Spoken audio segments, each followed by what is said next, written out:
রাজধানীর দক্ষিণখানে অষ্টম শ্রেণীর শিক্ষার্থীকে গণধর্ষণের পর হত্যার ঘটনায় দুজনকে গ্রেপ্তার করেছে পুলিশ। ৩০ জানুয়ারি প্রধান আসামি রবিনকে গ্রেপ্তারের পর রাব্বি মৃধা নামে আরেক আসামিকে গ্রেপ্তার করা হয়।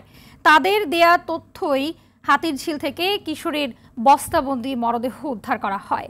মাহিন আরাফাতের তথ্যে সাকিবুর রহমানের রিপোর্ট। মোবাইল ফোনে রবিনের সাথে পরিচয়, দেখা করার জন্য মহাখালীতে ডেকে নেওয়া হয় অষ্টম শ্রেণীতে পড়ুয়া শিক্ষার্থীকে। এরপর ৫ জন মিলে চলে পাশবিক নির্যাতন ও হত্যা। লাশ গোপনের জন্য বস্তায় করে ফেলা হয় হাতিরঝিলে।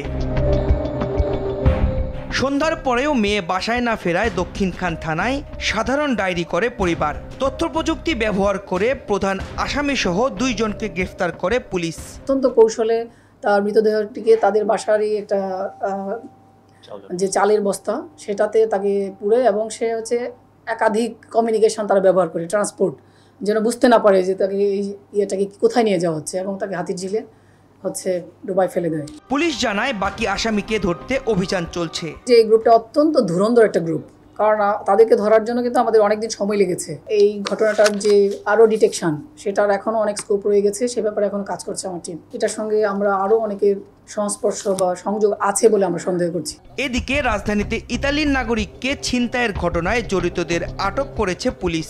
খোয়া যাওয়া মালামাল উদ্ধার করা হয়। উবার মোটর ভাড়া করেন এবং সেই উবার চালকই তাকে পথভ্রষ্ট করে এখানে সেখানে নিয়ে যায়, এবং তারই যে সহযোগীর মাধ্যমে মেট্রো রেলের নিচে গিয়ে তাকে প্রথমে আঘাত করে এবং তাকে ভয়ভীতি দেখায়। তার যত মালামাল আছে সমস্ত কিছুই তারা ছিনতাই করে নিয়ে যায়। এছাড়াও তুরাগে শাহরিয়ার শুভকে হত্যার ঘটনায় এক আসামিকে গ্রেফতার করে আইনশৃঙ্খলা বাহিনী।